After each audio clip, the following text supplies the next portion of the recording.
Kata angiospermae sendiri berasal dari bahasa Yunani, angion yang berarti kontainer atau wadah, dan sperma yang berarti biji. Hal ini mengacu pada struktur buah yang mewadahi biji. Tumbuhan berbiji tertutup merupakan kelompok yang paling beraneka ragam dan tersebar luas di muka bumi dengan lebih dari 250.000 spesies, sekitar 90% dari seluruh spesies tumbuhan. Yuk simak lebih lengkap penjelasan tentang angiospermae. Pengertian angiospermae.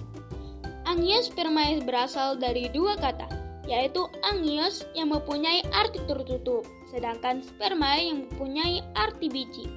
Sehingga dapat kita simpulkan bahwa angiospermae merupakan golongan tumbuhan yang dapat menghasilkan biji.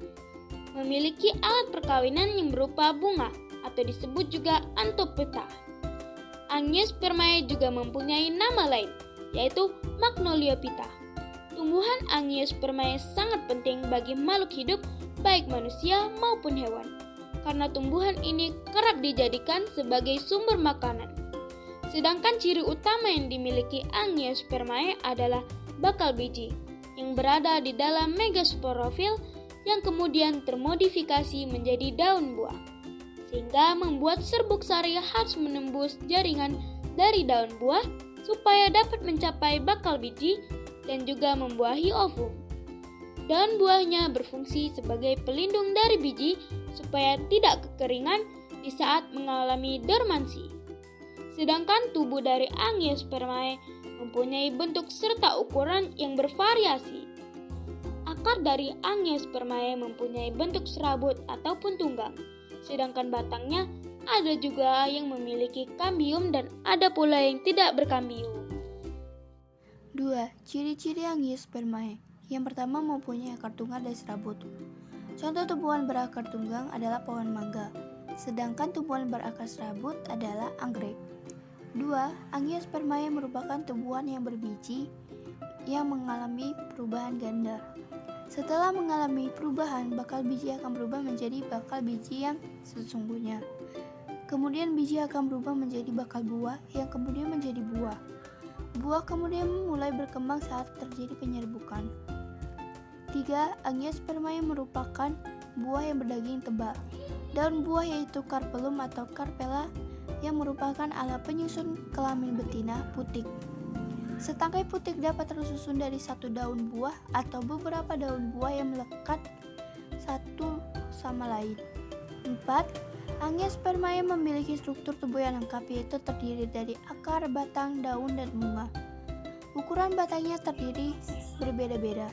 Ada yang berukuran sangat kecil seperti wolfia, dan ada yang berukuran sangat besar seperti pada pohon gom yang biasanya dimanfaatkan getahnya. 5. Bentuk tulang daunnya bervariasi. Ada yang berbentuk menyirip, lurus, menjadi. Contoh tumbuhan yang berbentuk menyirip yaitu mangga, daun jambu, air, dan daun ketapang. Contoh tumbuhan yang mempunyai tulang daun lurus yaitu tebu, daun kelapa, dan daun nanas. Dan contoh tumbuhan yang mempunyai daun menjari yaitu daun pepaya, daun melon, dan daun singkong. 6. Perubahan ganda adalah proses yang terjadi pada pembentukan biji tumbuhan angiosperma. Sebagai contoh pohon mangga, jeruk, dan semangka. Mengapa disebut perubahan ganda? Karena terjadi dua perubahan pada proses pembentukan biji. Pembuahan pertama menghasilkan zigot dan pembuahan kedua menghasilkan endosperma, cadangan makanan. 7. Mempunyai batang berkambium dan tidak berkambium. Contoh tumbuhan angiosperma dengan kambium yaitu pohon mangga, pohon jambu, dan pohon mahoni. Contoh tumbuhan angiosperma yang tidak berkambium yaitu pohon jagung, pepaya, dan pohon tebu. 8. Bunga pada angiosperma terdiri dari kelopak, mahkota, benang sari, dan putik. Yang pertama, bunga pada tumbuhan angiosperma terdiri dari kelopak bunga yang merupakan bagian bunga paling luar yang menyelimuti mahkota ketika masih kuncup. Kedua, kelopak bunga berfungsi untuk melindungi mahkota bunga ketika masih kuncup dan akan terbuka jika mahkota mekar. Ketiga, mahkota berfungsi sebagai proses reproduksi pada tumbuhan. Keempat, fungsi utama dari benang sari adalah untuk menghasilkan serbuk sari sebagai rumah gamet jantan atau sel kelamin yang diperlukan untuk reproduksi. 6. Putik berfungsi sebagai alat kelamin betina pada bunga. Putik sendiri tersusun atas daun-daun yang telah melalui metamorfosis. Sistem reproduksi Angiospermae. Ada beberapa jenis reproduksi diantaranya sebagai berikut ini. A. Reproduksi vegetatif. Reproduksi vegetatif adalah cara tanpa melalui peleburan ganet jantan dan betina. Reproduksi vegetatif dibagi menjadi dua, yaitu vegetatif alami dan vegetatif buatan. Berikut penjelasannya. Reproduksi vegetatif alami. Tunas adalah bakal individu yang baru muncul dari bagian bawah. Rizoma adalah akar, rimpang adalah batang yang tumbuh mendatar di dalam tanah. Geragi adalah batang yang tumbuh menjalar di atas permukaan tanah. Umbi akar adalah pembekakan pada bagian akar karena perubahan fisik sebagai cadangan makanan. Umbi batang adalah pembekatan bagian batang karena perubahan fungsi sebagai cadangan makanan. Umbi lapis adalah modifikasi batang serta daun yang memperlihatkan struktur berlapis-lapis. Tunas adentatif adalah tunas yang muncul selain di batang, contoh akar, sukun, cemara, dan daun cocor. Reproduksi vegetatif buatan. Cangkok adalah mengelupas kulit bagian tangkai dibalut dengan tanah serta dibungkus dengan sabut kelapa atau plastik. Merunduk adalah membenamkan tangkai ke dalam tanah sehingga tumbuh akar. Mengenten adalah memotong suatu batang tanaman lalu disambung dengan batang tanaman lain yang sejenis dan berbeda sifat. Okulasi adalah menempel mata tunas dari tanaman ke batang tanaman lain jenis. Stek adalah memotong suatu tanaman dan ditanam untuk menghasilkan individu baru. Reproduksi generatif. Reproduksi generatif adalah cara reproduksi tanpa melalui peleburan ganet jantan dan betina. Bunga adalah alat reproduksi seksual generatif pada tumbuhan Angiospermae. Fungsi bunga adalah sebagai wadah menyatunya ganet jantan dan ganet betina untuk menghasilkan biji. Bunga-bunga memiliki macam-macam seperti A. Berdasarkan kelengkapannya. Bunga lengkap merupakan bunga yang memiliki suatu bagian tanpa terkecuali, yaitu tangkai bunga, kelopak bunga, mahkota bunga, benang sari, dan putik. Contohnya adalah bunga mawar, melati, dan bunga sepatu. Bunga tidak lengkap merupakan bunga yang tidak memiliki salah satu bagian bunga. Contohnya adalah bunga tanaman rumput-rumputan yang tidak memiliki mahkota bunga. B. Berdasarkan alat reproduksinya. Bunga sempurna merupakan bunga yang memiliki benang sari dan putik sekaligus. Selain itu juga memiliki bagian-bagian bunga yang lain. Contohnya adalah bunga sepatu.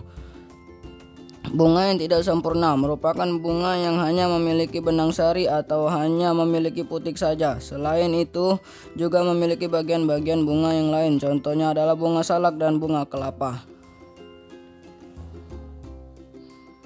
Penyerbukan Angiospermae.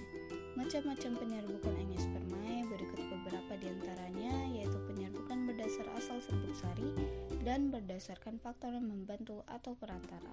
Penyerbukan berdasar asal serbuk sari yaitu ada 4. Yang pertama, autogami atau sendiri, yaitu penyerbukan dengan serbuk sari berasal dari bunga yang sama. Yang kedua, geitonogami atau tetangga, yaitu penyerbukan dengan serbuk sari yang berasal dari bunga lain tapi masih satu individu.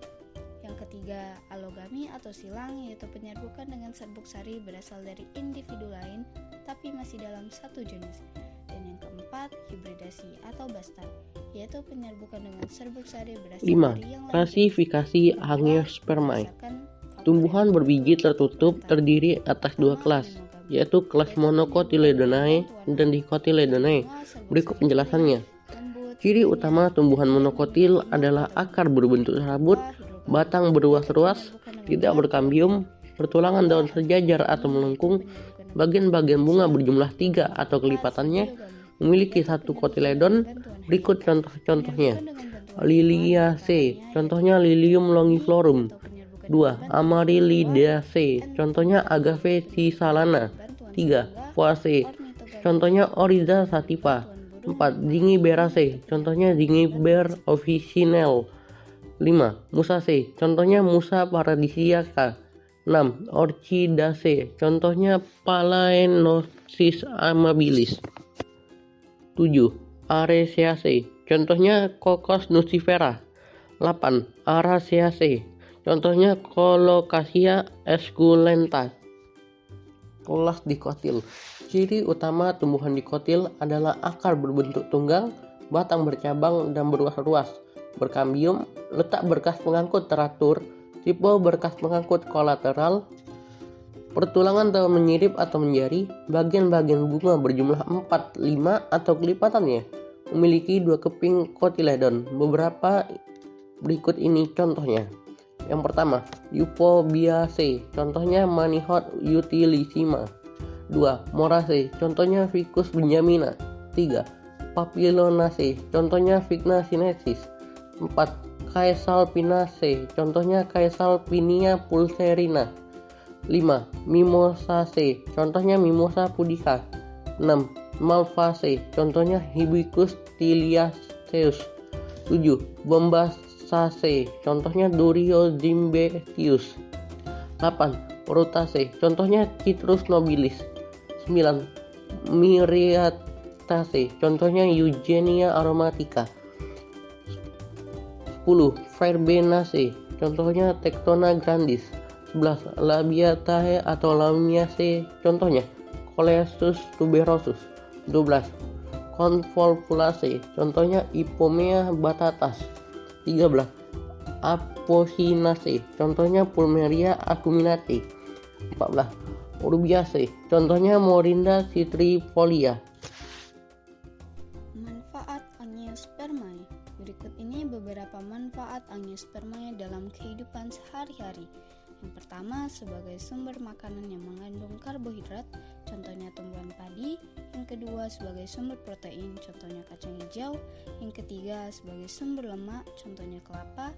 Yang keempat, sebagai sumber vitamin dan mineral, contohnya tomat. Yang kelima, sebagai bahan sandang atau pakaian, contohnya kapas. Dan yang keenam, sebagai bahan pemberi rasa nikmat pada makanan atau minuman, contohnya kopi. Dan yang ketujuh, sebagai bahan bangunan, contohnya pohon.